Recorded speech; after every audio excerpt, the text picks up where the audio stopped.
ის მოსწავლეები, რომლებიც მე-9 კლას 2024-2025 სასწავლო წელს წარჩინები დაასრულებენ, ლეპტოპებს ვერ მიიღებენ. ამის შესახებ ინფორმაცია ტელეკომპანია გურჯაანს განათლების სამინისტროში დაუდასტურეს.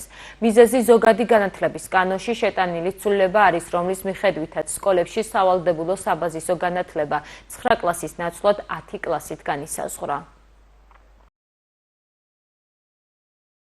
ზოგადი განათლების შესახებ კანონში შევიდა ცვლილება. ეს ცვლილება ეხება საბაზო საფეხურის დასრულების ხანგრძლივობას. აქამდე იყო, რომ მოსწავლე საბაზო საფეხურის კურსდამთავრებულად ითვლებოდა, რომელმაც დაასრულა 9 კლასი. ამ ეტაპისთვის ეს ამ ცვლილების თანახმად გახანგრძლივდა და 9-ის ნაცვლად დაამთავრებს 10 კლასს. ანუ ეს ცვლილება ეხება იმ მოსწავლეებს, რომლებიც ამ ეტაპზე, ან 2024-25 სასწავლო წელს სწავლობენ მე-9 კლასში.